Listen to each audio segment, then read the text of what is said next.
Hello students. मैंने आपको last class में जो अपना सेकंड चैप्टर था Nelson Mandela long walk to freedom उसके आपको क्वेश्चन आंसर समझाए थे।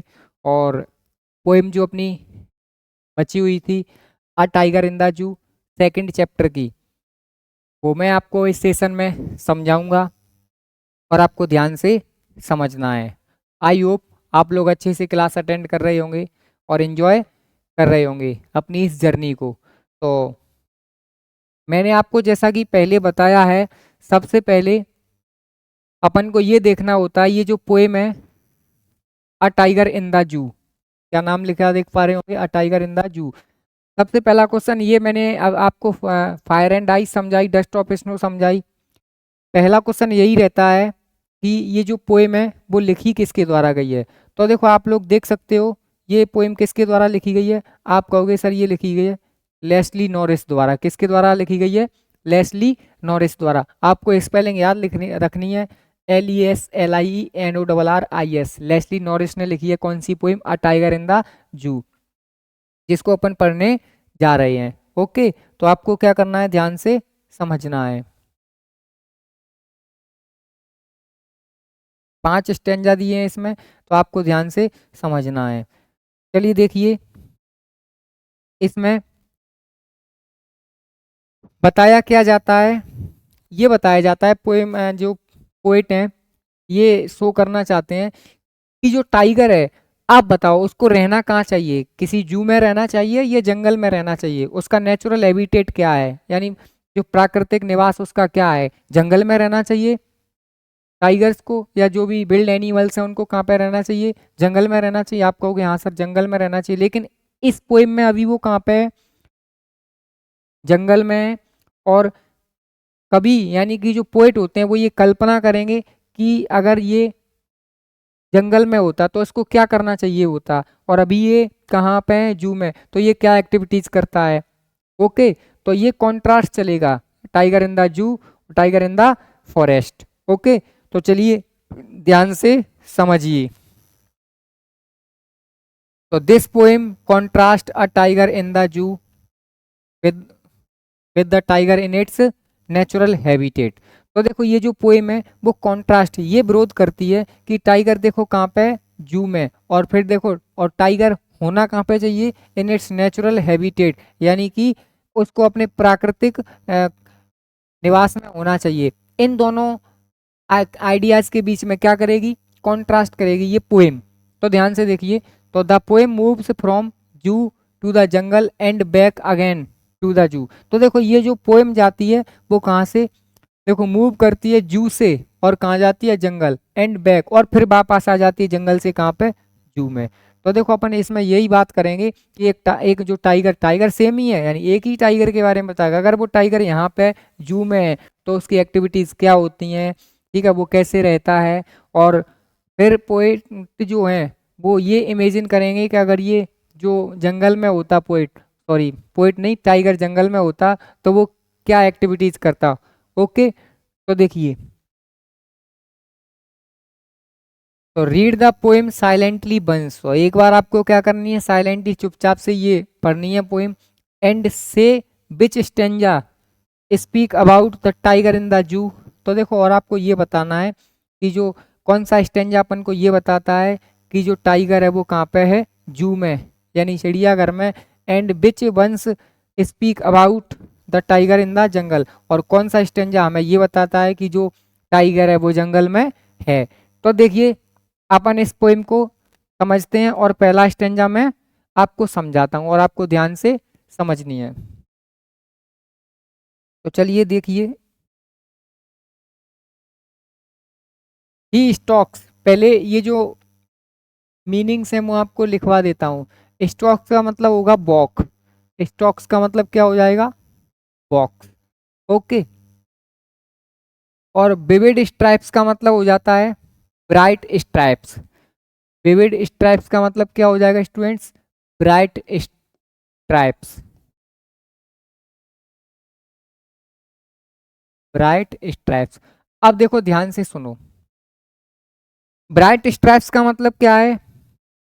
जो टाइगर होता है उसका येलो फर होता है। येलो फर का मतलब उसकी जो बॉडी होती है वो पीली होती है और उस पे स्ट्राइप्स यानी कि लाइनिंग होती है काले कलर की।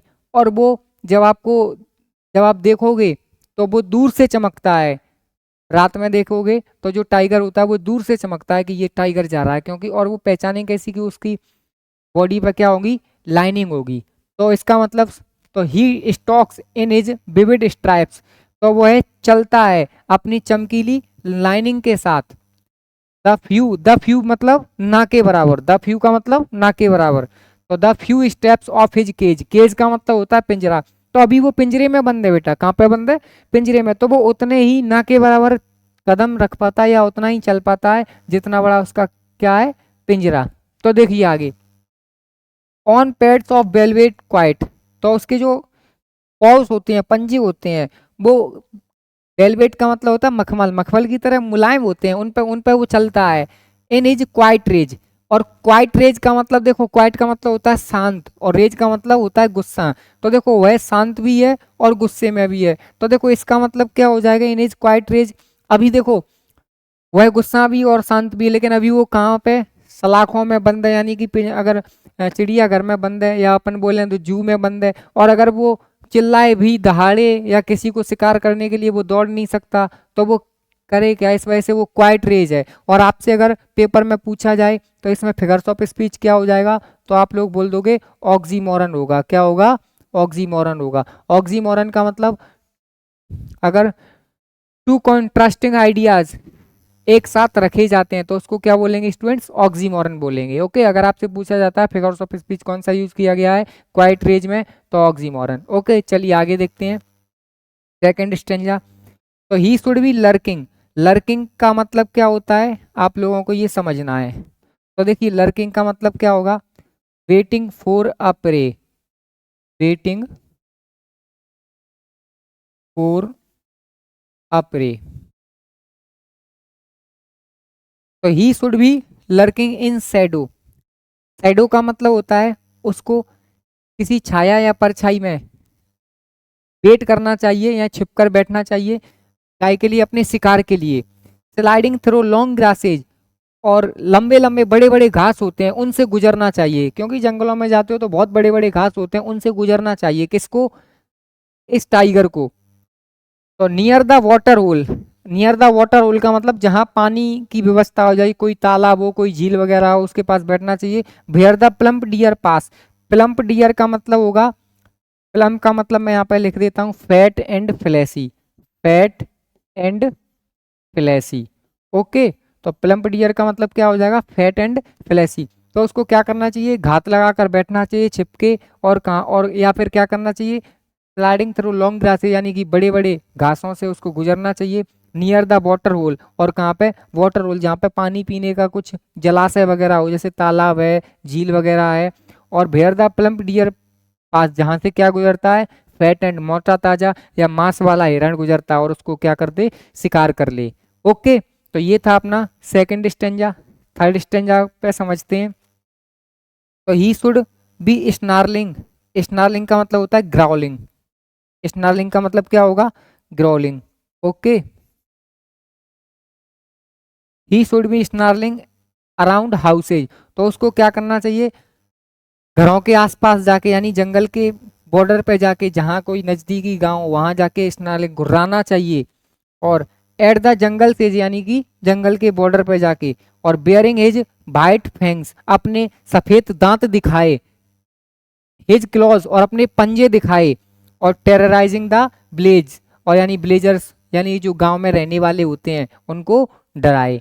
ओके, क्या करके, अपने फैंग्स का मतलब हो जाएगा टीथ, और क्लॉज का मतलब हो जाएगा पॉज, यानी पंजे दिखाकर उनको क्या करे, गांव वालों को डराए। टेरराइजिंग, टेरराइजिंग का मतलब हो जाएगा डराना। ओके, आई होप स्टूडेंट्स आपको ये जो स्टेंजा थे 1 2 3 आपको अच्छे से समझ में आए होंगे, और मीनिंग वगैरह भी मैंने आपको सब कुछ यहाँ पे लिखा हुआ। चलिए आगे चलते हैं स्टेंजा नंबर 4 की ओर। दो स्टेंजा रह गए हैं अपने, और आपको ध्यान से समझना है। चलिए देखिए, but he is locked in a concrete cell, लेकिन अभी वो लॉक्ड यानी कि बंद है, कहाँ पे, कॉन्क्रीट सेल। तो हिज स्ट्रेंथ बिहाइंड बार्स, और उसकी जो ताकत है वो सलाखों के पीछे है। तो स्टॉकिंग, स्टॉकिंग का मतलब मैंने अभी बताया था, स्टॉक का मतलब वॉक होता है, तो यहाँ पे स्टॉकिंग का मतलब walking. Walking the length of his cage, जितनी उसकी लंबाई है उसके पिंजरे की वह उतना ही चल पाता है। और इग्नोरिंग विजिटर्स, और विजिटर्स को इग्नोर करता है, यानी उन पर ध्यान नहीं देता। ध्यान क्यों नहीं देता? क्योंकि देखो दिन में रोज बहुत सारे विजिटर्स आते हैं और आवाज होती है, इस वजह से ये उसका डेली रूटीन था कि वो उनको इग्नोर करता रहता। ठीक है, एक आध दिन बार अगर आए उनके पास, टाइगर्स के पास व्यक्ति उनको देख लें तो वो उन पे भी ध्यान दे, लेकिन रोज रोज विजिटर्स आते थे, बहुत ज़्यादा शोर शराबा होता था, तो वो टाइगर्स था जो जू में, वो क्या करता था, उनको इग्नोर करता था कि इनके जैसे तो दिन में 50 आते हैं, है ना। तो ये था अपना फोर्थ स्टेंजा। आगे चलते हैं, देखिए। तो he hears the last voice at night, तो उसको लास्ट वॉइस कब सुनाई देती है? नाइट, रात में। तो द पेट्रोलिंग कार्स, किसकी सुनाई देती है आवाज उसको रात में? पेट्रोलिंग कार्स की। पेट्रोलिंग कार्स का मतलब हो जाएगा रनिंग कार्स। पेट्रोलिंग कार्स का मतलब क्या हो जाएगा? Running cars. और पेट्रोलिंग कार्स को अगर अपन बोलें तो हिंदी में हो जाएगा गश्त करती हुई गाड़ियां। पेट्रोलिंग कार्स का मतलब हो जाएगा गश्त करती हुई गाड़ियां। तो he hears the last voice at night the patrolling cars, तो देखो उसको आवाज सुनाई देती है कब? रात में पेट्रोलिंग कार्स यानी कि दौड़ती हुई गाड़ियों की। And stairs with his brilliant eyes, stairs का मतलब होता है घूरना, वो घूरता रहता है या देखता रहता है, ब्रिलियंट आइज अपनी चमकीली हुई आंखों से, एट द ब्रिलियंट स्टार्स यानी कि चमकते हुए सितारों को। ठीक है, तो कहने का मतलब वो दिन में भी नहीं सो पाता, रात में भी नहीं सो पाता। दिन में तो जो विजिटर्स आते हैं और उनके शोर शराबे से नहीं सो पाता। रात में क्या होता है, पेट्रोलिंग कार्स होती हैं वो उसे सोने नहीं देती। और अभी वो क्वाइट रेज है, क्वाइट रेज क्यों है? क्योंकि वो पिंजरे में बंद है। ठीक है, और उसको अगर जंगल में होना चाहिए तो उसको क्या करना चाहिए? अपने फैंग्स से और अपने क्लॉज से किसी जंगल के एज पे यानी कि बॉर्डर पे जाके और क्या करे, जो गांव वाले होते हैं उनको डराए। ओके, तो स्टूडेंट्स ये थी अपनी पोएम, कौन सी? अ टाइगर इन द जू। और आई होप आपको अच्छे से ये पोएम समझ में आई होगी। आगे नेक्स्ट क्लास में मैं आपको इसके क्वेश्चन आंसर समझाऊंगा। See you in the next session. Till then thank you so much. अगर आपको हमारी वीडियो अच्छी लगती है तो आप लाइक कीजिए, और अगर आप चैनल पर नए हैं तो सब्सक्राइब कीजिए। Thank you, have a nice day.